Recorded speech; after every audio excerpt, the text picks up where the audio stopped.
ভয়ঙ্কর সেই মুহূর্ত। টেলিভিশনের সামনে বসেছিল এক নিষ্পাপ 12 বছর বয়সী ছোট মেয়ে।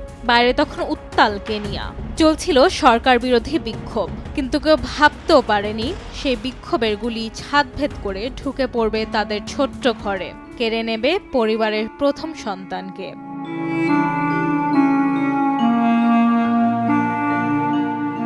সোমবার কেনিয়ার নডমবেরি গ্রামে পরিবারের সঙ্গে টেলিভিশন দেখছিল ব্রিজিট নাজুকি।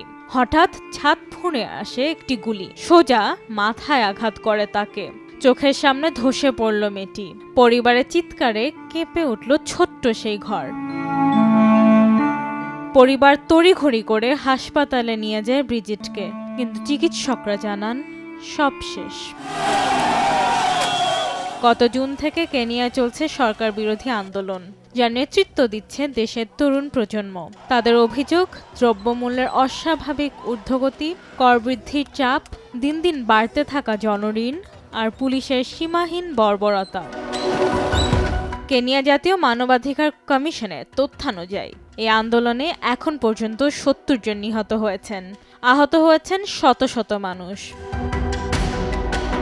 পুলিশ দাবি করছে মূল রাস্তা থেকে এত দূর গুলি পৌঁছানো সম্ভব নয়, কিন্তু নাজুকির নিথর দেহ বলছে অন্য কথা। ছাদের গুলির চিহ্ন বলছে সত্যি। এর মৃত্যুর দায় কেউই এড়াতে পারবে না।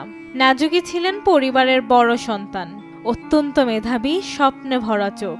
ছোট ভাই বোনদের দেখাশোনা করতেন, মায়ের কাজে সাহায্য করতেন।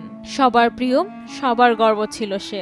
আজ সেই পরিবারের ঘরে তার চেয়ার খালি, তার বইগুলো খোলা, তার জামাগুলো ভাঁজ করা। তার বাবার কণ্ঠে কোনো শব্দ নেই, ভাই বোনেরা নীরব।